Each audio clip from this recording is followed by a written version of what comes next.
Hey everybody, it's Mike with Monkey Fab. Today we're going to be talking about tacks and tacking. I promised you guys this video, so I got started on it a few times, and it becomes infinitely deeper than you probably want to listen to and that I want to describe. But I figure what we'll do is break it up into chunks. Probably the easiest way to do it, and discuss like, here's how we tackle this job.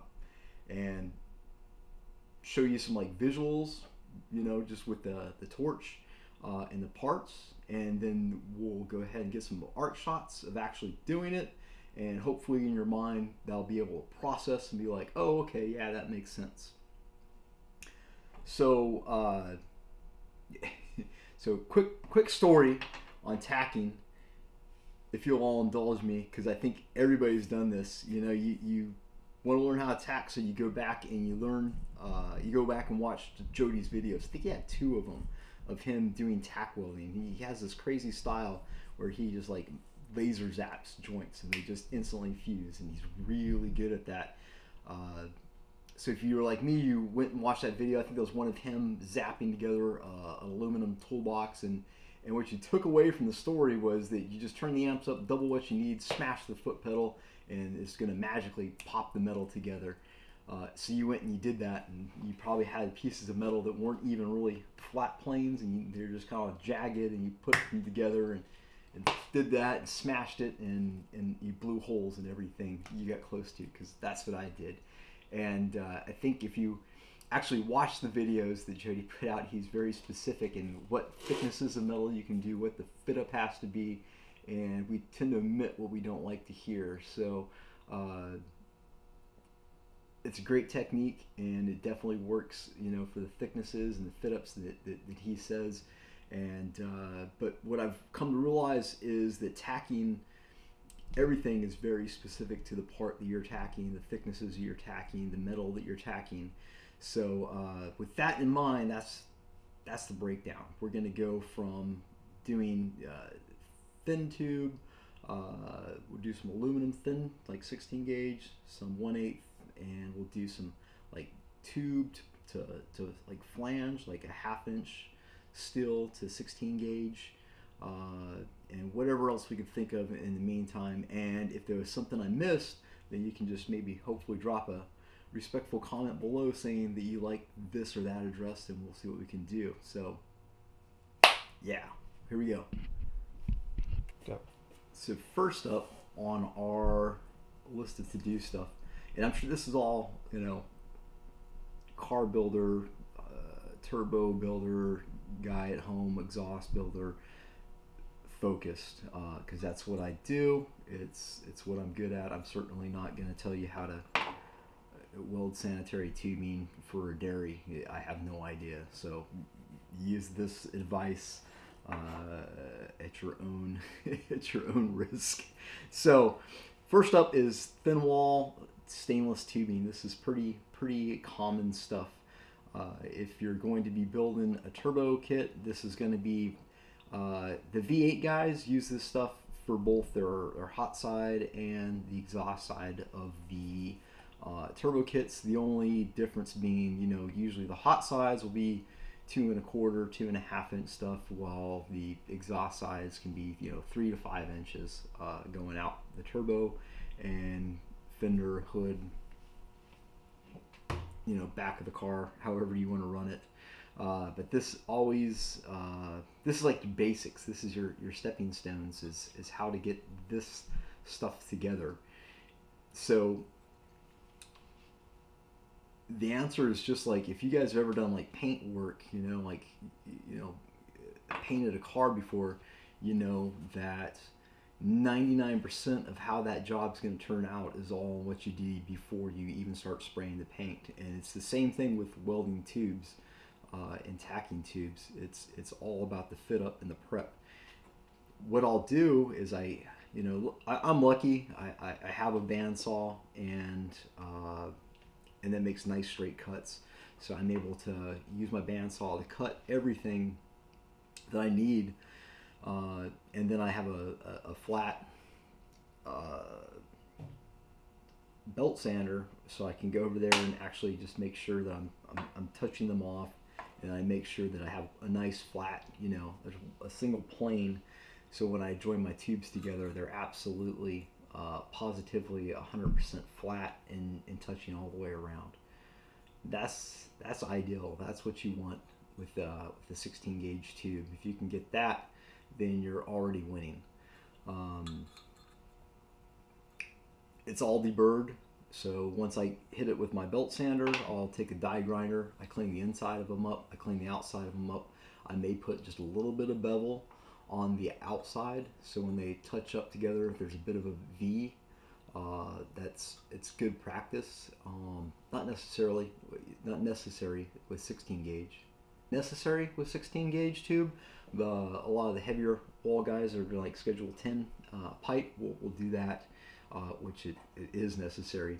So that's important. If you're using like a chop saw, that's just an abrasive blade that comes down, and they tend to kind of deflect as you cut through, and it leaves a bunch of stuff. Number one is you got to clean all that stuff off, and do your best to.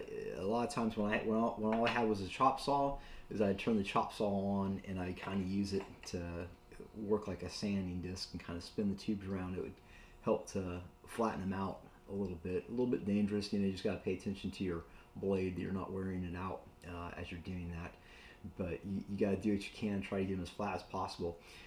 It gets chunky, and it's not flat. Can you weld them? Well, you can, but tacking it's going to be tougher that way.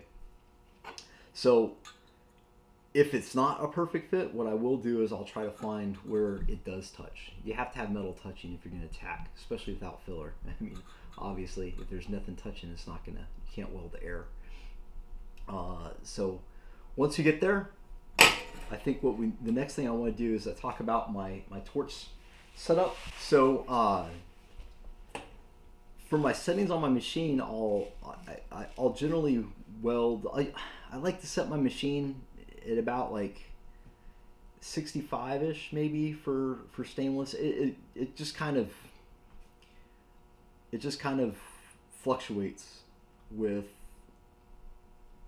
what kind of mood I'm in that day, what I'm working on, but it's going to end up somewhere between 100 amps and 65 amps for stainless steel. If you're tacking, I like to have a little bit more amps than what you need to weld with. So while I'll set the machine at that, you probably need 45, 50 amps to weld this stuff. So, as long as we're around 80 amps on the machine for tacking, that should be good. I'll set, I'll use a cup, nice, cup, just keep it shielded. Not necessary. You could get away with just a regular number 8 gas lens if you needed to, or wanted to, or just didn't care about how it looked. 3/32 tungsten, just my normal setup. Argon flow will be about 25 CFH, and when you're tacking, you don't need a lot of post flow. So I mean, if you're just if you got a little small argon tank and you're trying to save yourself some money, instead of post flowing 10 seconds, maybe just post flow for like 5 seconds. It'd be plenty if you're just tacking stuff. A big question, especially with stainless, is do I have to back purge when I tack? And if you're building turbo kits, and we'll preface my answer with that. If you're just building turbo kits and stuff for cars, the answer is no. There's no need to back purge it when you're tacking. Once I get the fit up how I like, where it's nice and flat, and I got perfect fit up like all the way around there, what I'll do is come in with my torch. And what I like to do is, I've just noticed this, that if I hold the torch, let me lock this down in place so it's not running all over the place. Okay, so if I hold the torch perpendicular to the seam like this, what happens is that arc force is a little more violent on the metal, and there's a better chance if I'm at this angle, that's going to take the metal, melt it, and then curl it under itself and back away, so you'll get that hole, you know, that burn through in your metal.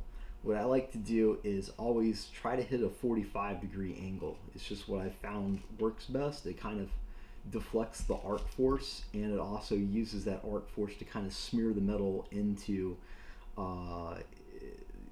each other. So if I was to tack this guy, what I'd probably do is I'm going to aim the arc just a little bit on this side with it pointed this way, but by just kind of raising my torch up and down, I can change what side of this gap the heat's getting to.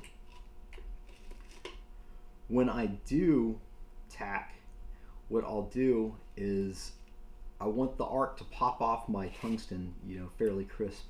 So I don't generally kind of pussyfoot into it. I smack it down, and I'll go about 50% of my foot pedal right initially. So I'll crack it to 50%, and that'll get the heat in the middle, and I can see where the arc is going, where, you know, I can adjust it if I need to. And then what I'll do is from about that 50%, I'm happy, I'll just kind of walk it down until I see it, the metal join together, and then I'm out of the throttle completely. I don't snap out of the throttle, I just 50%. Okay, I got it on the side. I'm gonna push down, walk it into the other side, and then I'm just gonna come up off my foot, and that's gonna give me a nice tack. I've had a lot of good luck doing that method. If I can't get the 45, you know, across metals like I like to, like that, and I'm forced into this seam parallel to it in some sort of manner, what I'll do then is I'll adjust and at least do 45 off that. But I mean, any variation of this seems to work pretty well. So as long as you're not just straight up and down, and that's normal, like this is your first instinct, right, is point it right at the joint. Don't do that. Kick it off to the side, and you're gonna have a lot better results with that. Also, how high up do I want the tungsten? About 3/32 of an inch. Like, you know, I should always be able to get another piece underneath there without actually touching. It's kind of how you keep it in mind, and that'll also keep you from dipping your filler metal into your tube. So I think that covers how I do it. A lot of times you're alone and doing this stuff by yourself. Bear with this first one. I'm probably going to talk a lot, but I'm not going to recover this stuff on every piece of metal I do. It's just going to be, here's how we do this one. So a lot of times you're using one hand to hold this. You don't have, as a welder guy in your garage, you don't have a team of people to come hold your stuff. And so you don't get the luxury of a filler wire. You can hold and use a filler wire and tack. It's just a little tough. Now, I usually hold my torch pretty far down like this whenever I'm welding, because it just gives me a lot of movement. I can get a lot of movement and angles out of this. When I tack, I tend to grab it like by the base, and it just gives me a little more control of what's going on, and we're just in and out of there, so it's not like it's going to heat up and I have to deal with the heat of the torch. So we'll just do some tacking. Good. Okay, so quick amendment to my 16 gauge tube. I don't use pulse when I'm tacking.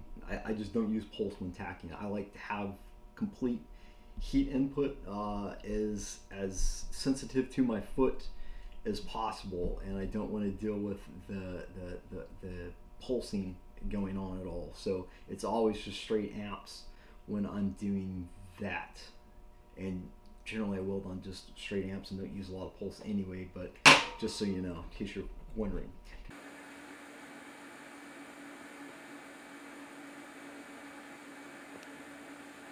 Alright, go.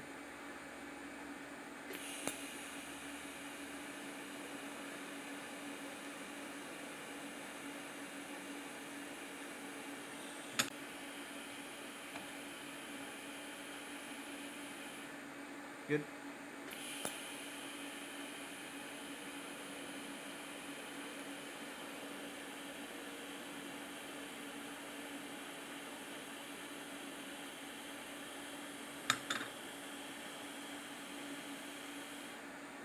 Good.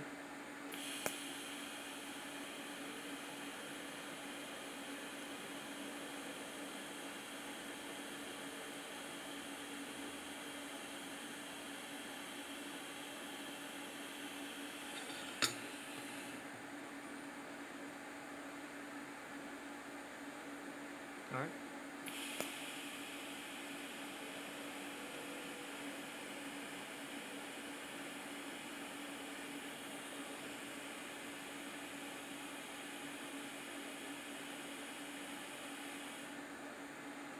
Good.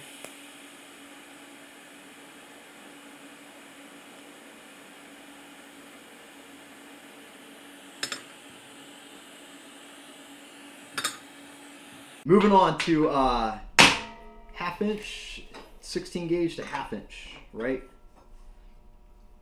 So this presents a kind of a neat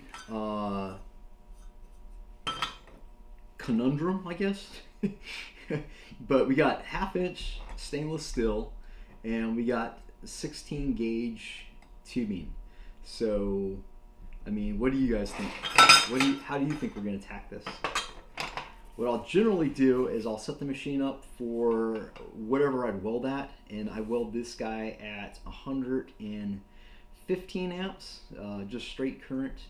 I just set it up for that. And what I do is I come in with my torch, and again at a 45, I kind of hit it like this. So I would actually kind of come at it like this. And what I'm going to do is I'm going to aim the tungsten, so when the arc initiates, it's going to go down into the flange. And I want to hit the flange. I want to be inside the flange, maybe a 1/16 of an inch on the flange. So when the heat goes down into it, again, I pop my foot pedal down half, and I'm going to watch, and I'm going to start just kind of walking it down. And if I keep it there, what's going to happen is my arc is pointed towards the tube. The way this is situated, I have to burn through the flange, and then I got a 1/16 of an inch 16 gauge tube to burn into as well. So I'm just going to let that puddle kind of creep over towards the tube, and when it falls over the edge, kind of basically like lava flowing, it's just going to hit the tube. It's going to tack onto the tube, and we're going to be happy. Generally, when I'm tacking these guys, I'll do one on each side. So I'll just do the exact same thing over here. Start in on the base, the thick base first. Start putting my heat into it, and just kind of let it flow over and tack the tube. It'll just come together.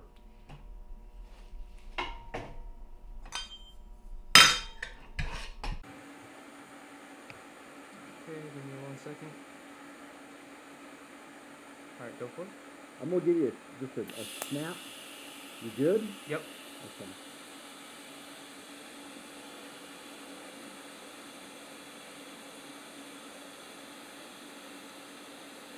I hope that tracks, because I can't see suction back here. I'm just packing in the dark back here. Okay.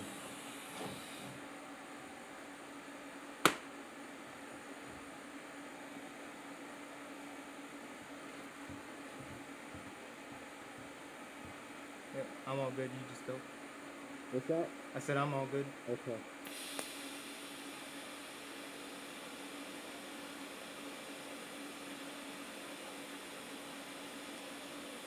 Nothing? Nope. I can't see what I'm doing back here, so. Oh, okay. Try it again.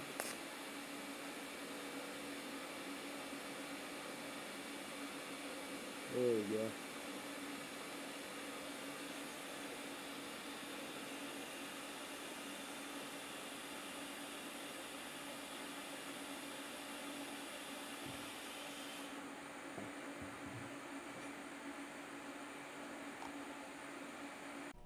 mild steel. So it's a 16 gauge mild steel, exactly like the stainless.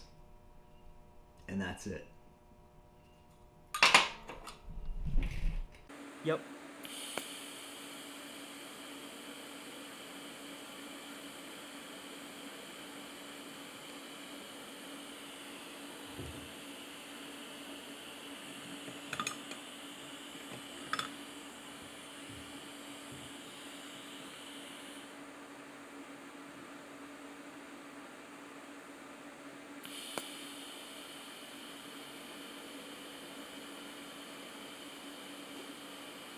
Nope. How about nope?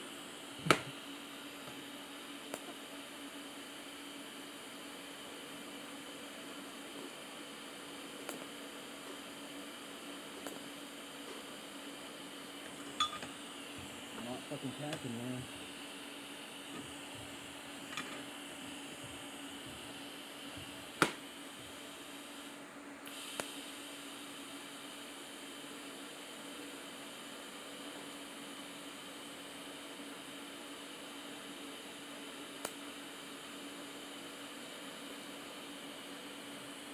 What's funny is once you can get them touching together, Uh-huh.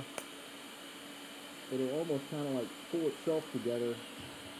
You can tack it, and as it cools, it'll kind of suck the metal back in together.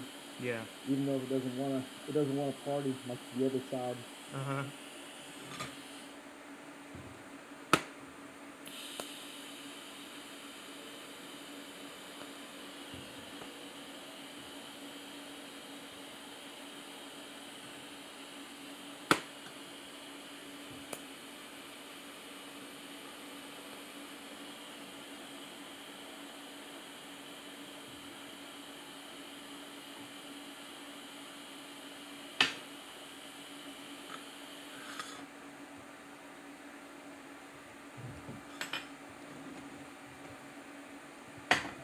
Okay, so you guys have to forgive me. I keep reusing metal, and that's because I'm broke. So we'll just keep popping it apart and tacking it. We already shot this video, and we got some great arc shots, but it didn't really transition well. We're having trouble with the camera kind of coming back and forth. So we just keep trying until we get it right. But when you're doing aluminum, I try to tell people, especially, it's your first time, you're just getting into aluminum and you're doing like a cold side for a turbo system, from your, turbo compressor to your intake throttle body, maybe to an intercooler, through an intercooler. The best thing you can do, if you can find it, is get 10 gauge tubing, which is, it's 0.125 wall thickness, so it's 1/8 of an inch thick, and it's a lot more forgiving. You can look at like 16 gauge, if you can see the difference in the thickness of that material. It's twice as thick easily,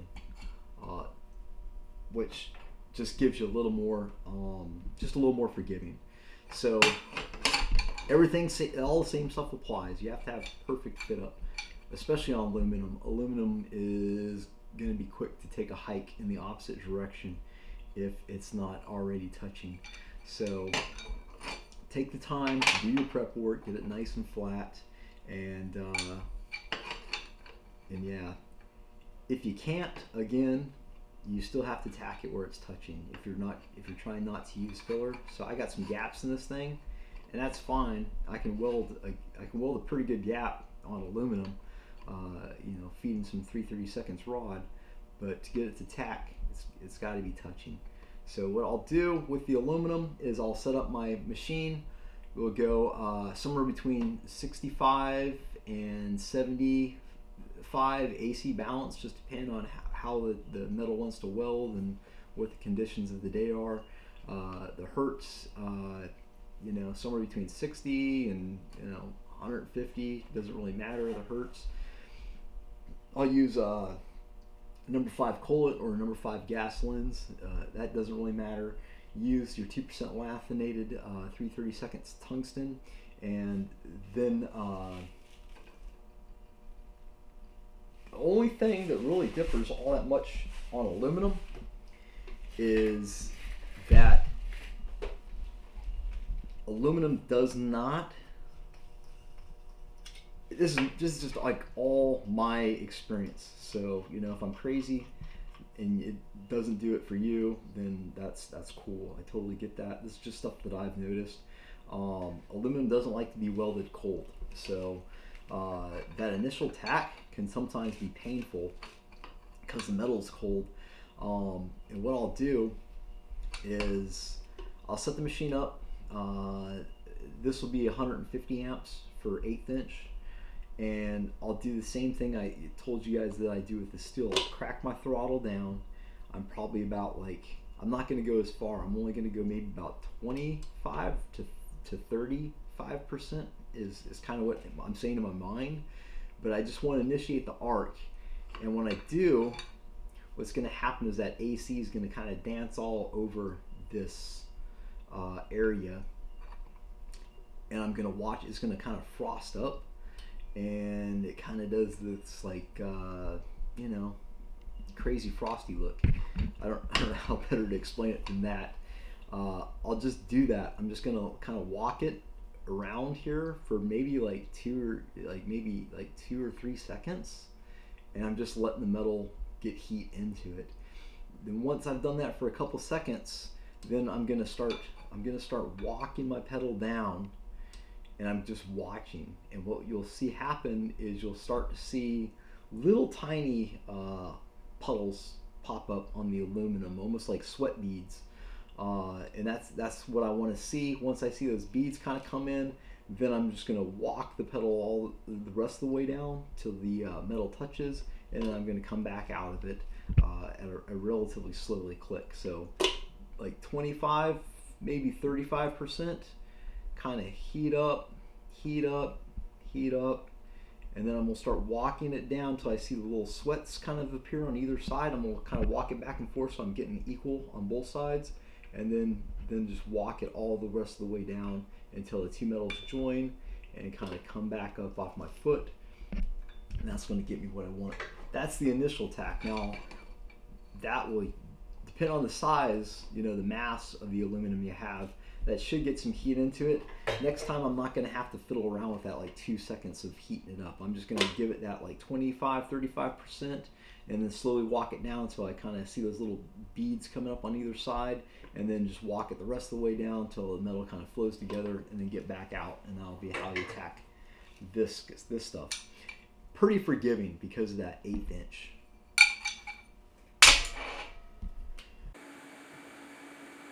God damn it. Okay. Alright, you're good. I'm good whenever you are. Alright, go for it.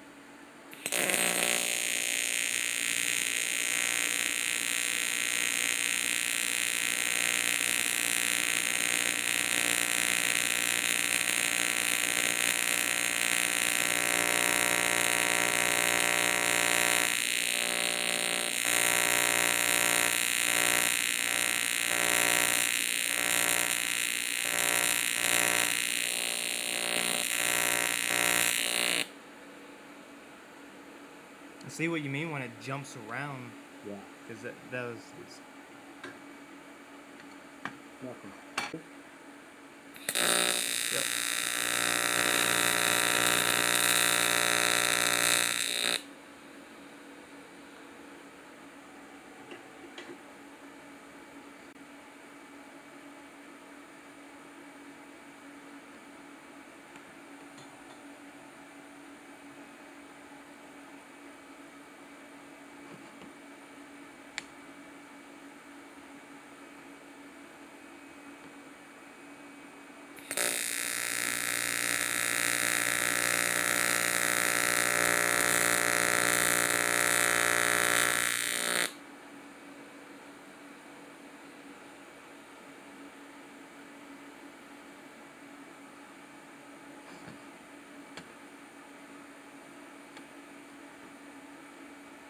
I'm going to try for this gap. I'm not sure if we're going to get it or not. It's pretty wide, but you might be able to pull it off.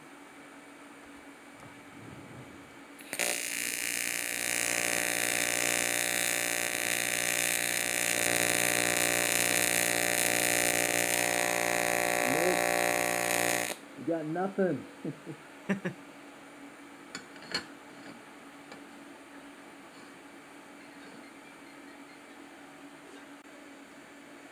You're good to go.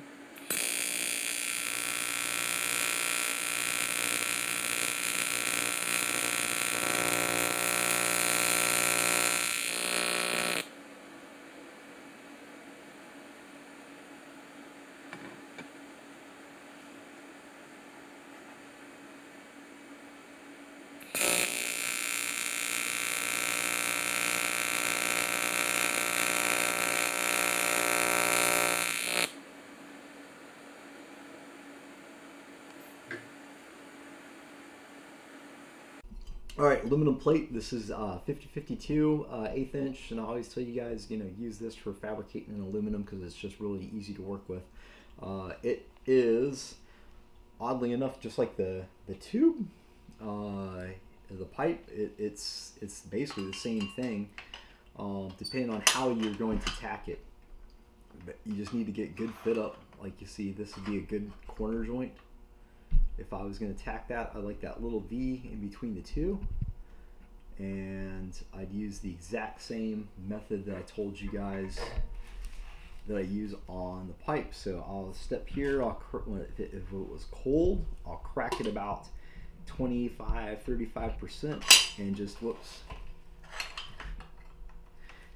and just heat up the metal, for maybe 2 seconds. And then once I've spent a little time heating the metal up, I would walk my pedal down a little bit further, just watching for those little like sweat beads to kind of start appearing on both sides. Once I see that, I'll walk it the rest of the way down till the metal joins, and then back out, and your tack's in place. Once it's heated up again, I just give it maybe 50% throttle, look for the little beads on either side, walk it down till they touch, and that's easy enough. Same thing if you're doing like a butt weld. I just kind of come in at a 45-degree angle, do the exact same thing, give it enough throttle that I, watch it if the metal's warm already. I just, go down, watch for the little beads on either side, and then walk it together. If it is warm, if it's cold, then I'm going to spend a couple seconds and maybe 20% throttle, 25, 30, just kind of heating the metal up, and then walk it down until it tacks. What other arrangements can we do? A T-joint. These are really important that you actually get heat into it before you try to join it together, because if it's not heated up, it's not going to join together. It's just going to make a black mess. So get in here, spend a few seconds warming up the metal, looking for that indication, those little beads as you're kind of moving the pedal down on either side. It's got to be on both sides before you can join them. Butt weld, fillet weld. This is kind of the same thing as the outside corner joint, just merge the two together, and yeah. Okay.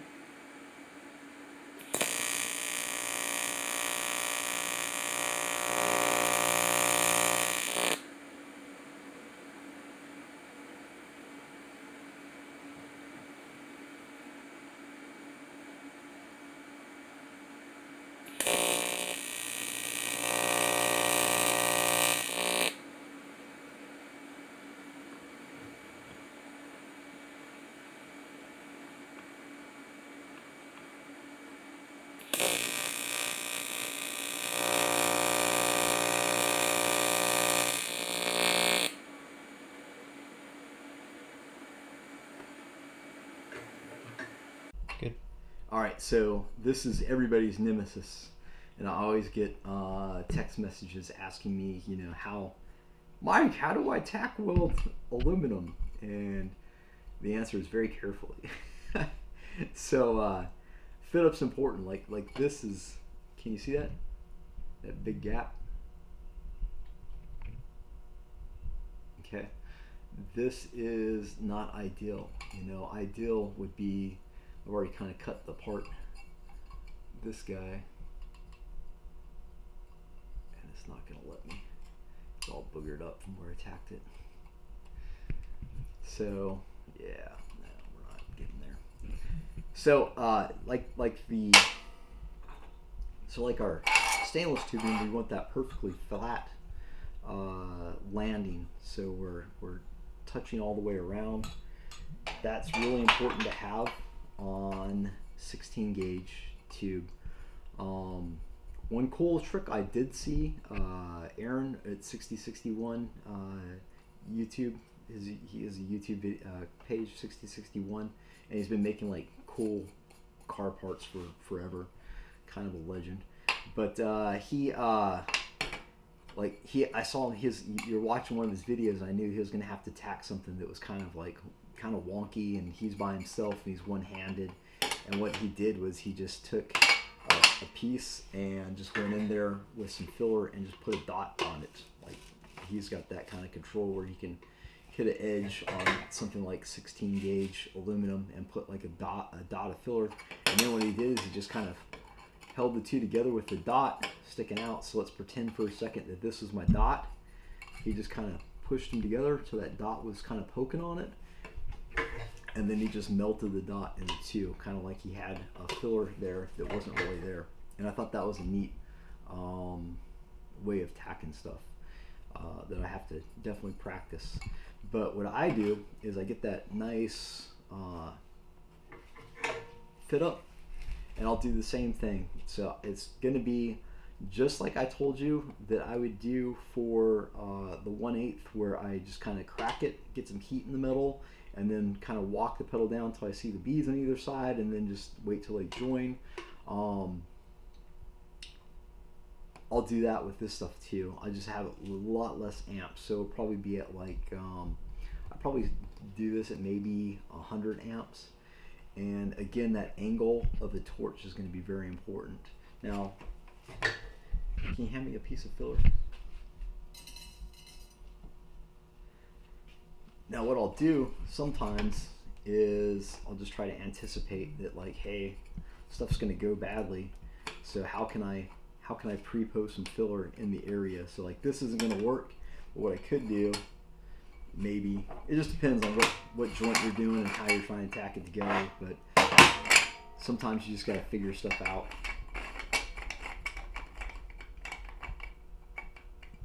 So like, maybe I could block something up like this, and I could use this.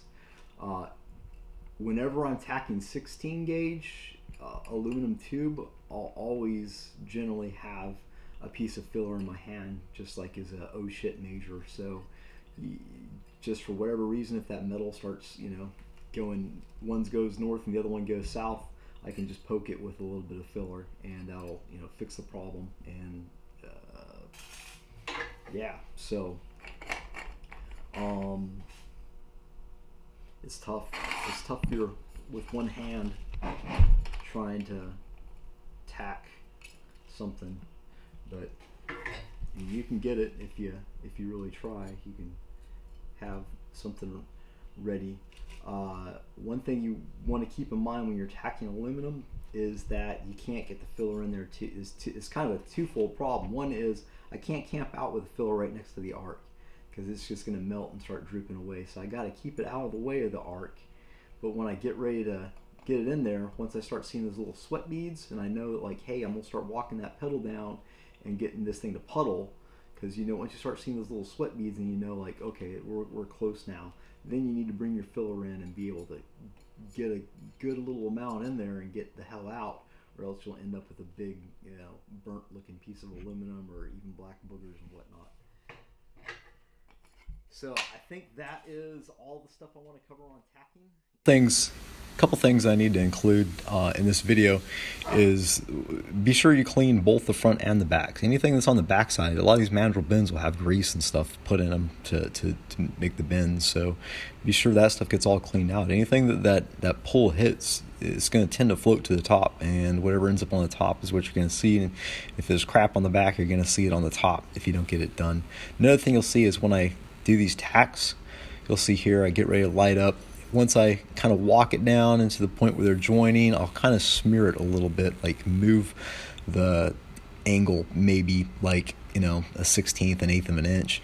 And what that does is just kind of gives me a little more tack. A lot of times with aluminum, it'll kind of want to almost crack because of the cooling rate, and it has no filler, and these tacks really weak. So a lot of times I'll just kind of walk it a little bit, and that just gives me a little more area to tack to. It makes it a little stronger.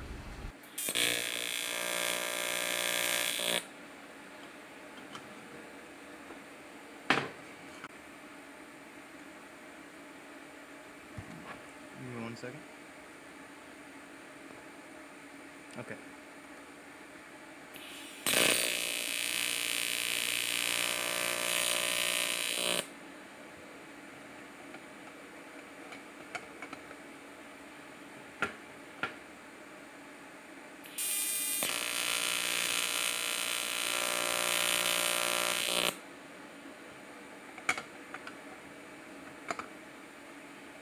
You're gonna have like 3 hours of footage of aluminum suddenly. Yeah.